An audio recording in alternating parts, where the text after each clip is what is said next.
Hello everyone, my name is Anthem of Sirens, and this is a video about unpopular opinions. I've always wanted to do an unpopular opinion video because I like to see if people agree with me or just want to differentiate from the general consensus because they just don't feel very in line with it. Plus I like unpopular opinion videos.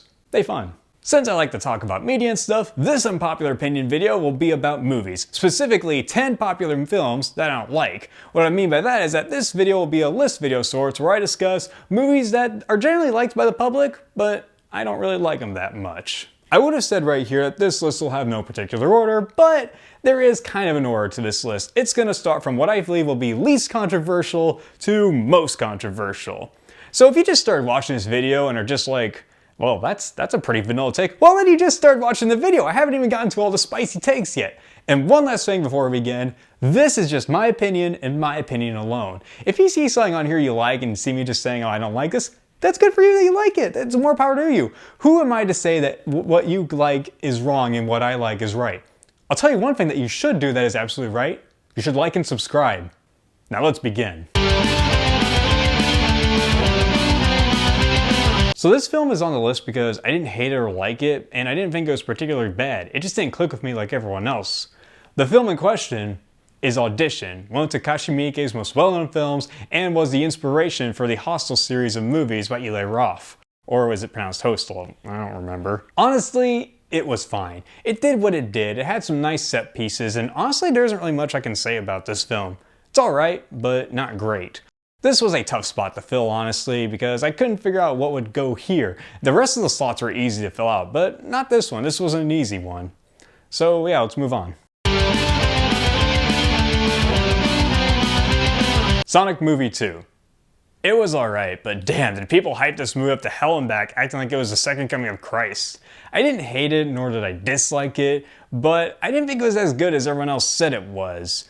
I can best describe this film as childish, which I know sounds a lot iffy, but the film kind of annoyed me than it did entertain me. I'm not going to completely dismiss the film for being tailored more to a younger audience, but like I said, it just annoyed me more than it entertained me. I really hated how they turned Knuckles into this like bumbling dumb meathead, and Jim Carrey's Eggman was a lot more annoying in this film than he was funny, which is a shame because in the first film he was a big highlight for me and everyone else. We thought he was funny in the first film, but here was just too much and it got more on my nerves. Sonic Movie 1 was honestly the better movie, and maybe I would have loved all the movies a lot more if I had the right mindset. Not that I'm trying to dismiss them as really bad films. They're fine films for what they are, but I would have enjoyed them all if I was maybe a bit younger or maybe at least feel more attached to Sonic as a kid.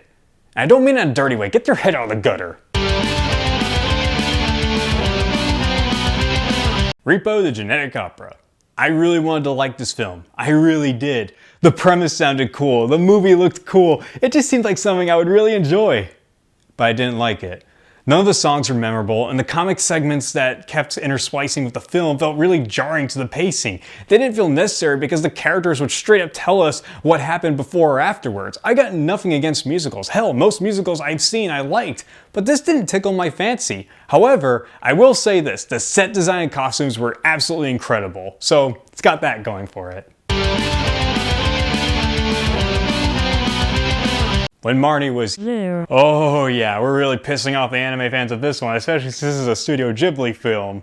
The animation was nice, the story was fine, it had its moments. I just thought the film was forgettable. I mean, after I turned off the TV afterwards, I just thought to myself, not a terrible film, not a bad one, just a forgettable film. It's fine. I felt some emotion when watching it, but I just didn't think it was as memorable as other Ghibli films like My Neighbor Totoro, Spirited Away, or Grave of the Fireflies. Probably just messed up the pronunciation of the second Ghibli, whatever, but you know. The Lobster. This film is fine. And to be honest, I just didn't like the ending.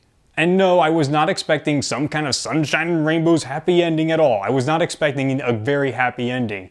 But the film really does just sort of end. I think what really drags this film down for me is the outcast characters who are hunted down by the hotel guests for an extra day. Especially the leader of the outcasts who just straight up forbids relationships entirely, even going as far as to blind one of the outcasts so that way they don't have a relationship with the main character. Like, Why though? Like, I thought your whole point was to rebel against this society for saying you can only be in a relationship if you have a matching characteristic. Like, what's wrong with like rebelling by being in a relationship with someone with, you know, with different characteristics or non-matching characteristics? In fact, another thing too, why don't you just run away from this society and go far away so you won't ever get hunted down or turned into an animal?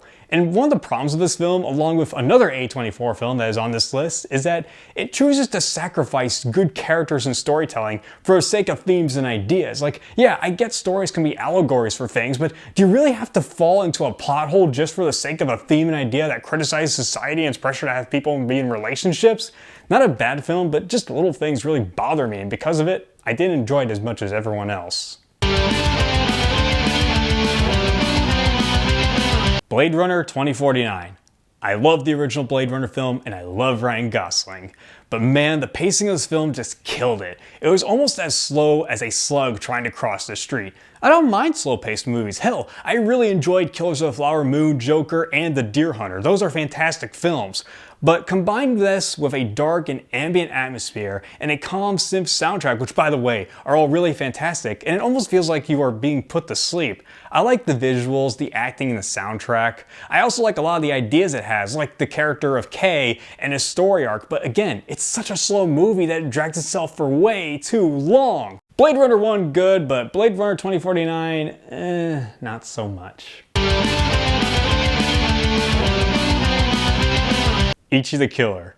Another Takashi Miike film. I'm really trying with Miike, I really am. I started with his most well-known films like Audition and 13 Assassins, which I honestly couldn't really get into, and this film. But maybe his lesser-known stuff might be more suited for me, but anyways, my thoughts on this film. Honestly, the ending kind of ruined it for me on this one. Again, I was not expecting a sunshine and rainbows happy ending, let's all sing Kumbaya together and hold hand in hand, but I was kind of expecting something more bittersweet. Like, I want to know what happened to Ichi after a whole fiasco that this film presented. Spoiler alert, spoiler alert! Skip to this portion if you don't want the movie ruined for you.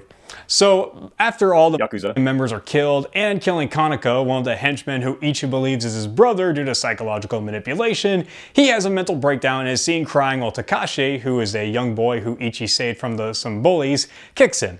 Also, the old man who psychologically manipulated Ichi throughout the whole ordeal hangs himself at the end of the film for no reason at all. Also, at the end of the film, Takashi is seen grown up with a somewhat cynical outlook on the world, even though he really wasn't that much of an important character to the film, if I'm being completely honest. So this film just ends with no real wrap-up. It's just like, well, we're done here, let's call it in for the day. What happened to the characters who are still alive? And did Ichi die from suicide or Takashi kicking him senseless? Because of this, the film can ultimately be summed up with the phrase, stuff happens. Why? It just does. Stuff happens. Not the worst movie I've seen, but it is a disappointing one if I'm being honest.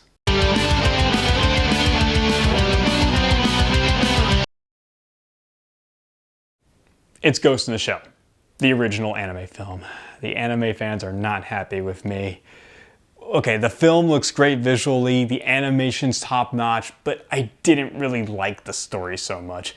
Everything was told a lot through dialogue, and it really felt a little self-indulgent by going on about identity and memories and who you really are, which is not a bad idea. Several films have covered this idea and were fantastic. But I didn't like how this film handled it all, especially with several characters just talking for way too long about it, and it almost feels like they repeated one another. I didn't know how to feel about Makoto in this film either. She felt kind of a bland character who just sort of went for the motions on everything that happened. And I know this might sound very nitpicky and unfair for a lot of people, but all my problems with Ghost in the Shell can be summed up with this sentence: Blade Runner did it better. Again, good looking film, just didn't really like the story that much. And I know that Ghost in the Shell is a much bigger franchise with anime TV shows like Standalone Complex and manga as well. So maybe those might be more better for me to enjoy, or maybe they won't, I don't know. Hereditary. I really hate this film. There are some good aspects to it though, I will admit. The atmosphere is dark and creepy, the acting is superb for what the actors had to work with, and the cinematography is good. So why do I hate this film? It's the characters. The characters' interactions absolutely ruined it for me. They all felt dumber than bricks, and some of the rules of the paranormal didn't even add up. Like how when the mother tries to burn something in the fireplace, she catches fire the first time, but the second time she does it, suddenly the dad catches fire? Yeah, spoiler alert, sorry about that. Going back to characters, they are dumber than those slasher movie victims. Like, how do you decide not to do anything about the fact that your wife literally starts doing paranormal shit in front of you that further traumatizes your son? And speaking of the son character played by Alex Wolff, his crying got really annoying over time. Like at that one moment I mentioned earlier about the mother traumatizing him with paranormal stuff in front of the dad, I almost want to grab him by the collar and tell him to shut the hell up. I felt like that one scene in The Great Gatsby with Leo just shouting at the guy, "Shut up! Shut up!" I just kept rolling my eyes a lot at what I was seeing on screen from how stupid these characters are. I heard the most common defense for this movie is that it's not meant to be a horror film and is a family drama, which is not really a good argument in my opinion, because if it's not meant to be a horror movie, why did you bother making it a horror movie? Like, it's like, oh, here's a horror movie, it's not meant to be a horror movie. That doesn't make sense. And another defense I heard was that it's supposed to be a symbolic representation of grief and loss, which is not a bad idea. Like, I get that. But that doesn't mean you should sacrifice character and story for the sake of grandiose themes and ideas. Overall, just not a good movie in my opinion, and a little overrated at that. So before we get to our most controversial pick, here are some dishonorable mentions. Starting with Guardians of the Galaxy 2. The only good thing about this film was Yondu. The rest of the film was annoying and I hate a lot of the jokes more than I liked them. Yondu carried the whole movie for me. Shang-Chi and the Legend of the Ten Rings. I think this film is the pure definition of mid. And finally, The Blair Witch Project. Spoiler alert, they dropped the camera in the end. Oh wow, so scary, But honestly, I will give credit where credit's due. I really do appreciate the behind the scenes stuff from a filmmaking perspective. On to the most controversial pick.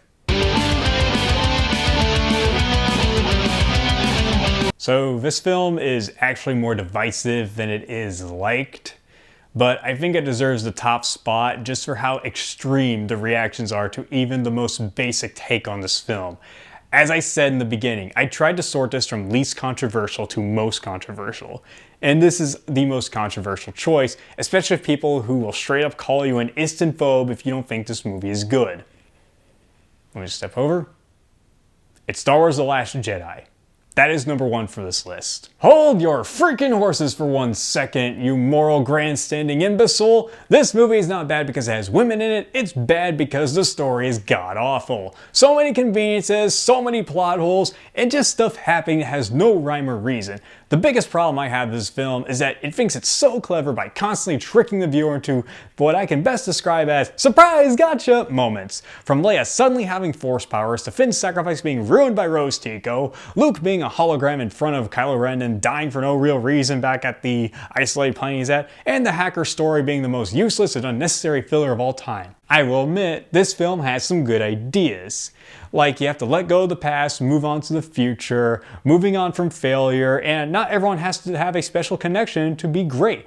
But all these ideas were poorly executed. The characters suck. Finn was completely wasted. Luke didn't even feel like a teacher to Rey and just chose to forever mope and grump. Rey wasn't interesting at all. Poe didn't do shit except complain to Admiral Holdo, which I'm not even gonna bother talking about because talking about that character feels like being a dead horse. In fact, talking about this movie feels like beating a dead horse. So why am I talking about this film?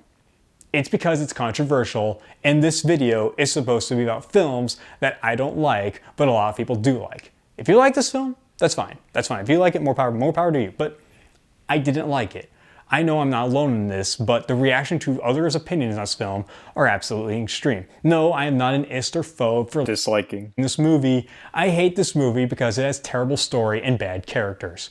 The end. Alright ladies and gentlemen, that was the end of this video. Thank you guys so much for watching and making it to the end of this video. Leave a like if you enjoyed it, dislike if you dislike it, and comment down below what you thought of these entries, and why don't you tell me what's a movie that you don't like but everyone else does like. Let's get an interesting conversation going, or just start spamming memes in the comments or the entire Navy SEAL copy pasta. Anything goes. So yeah, if you want to see more content by me, please hit subscribe. It helps me know that more people want to see stuff made by me, and yeah, that's about it. Thank you all for watching. Oh, and sometime in the future, be sure to check out the other sister video to this video, which is 10 movies that I like, but nobody else does. Bye.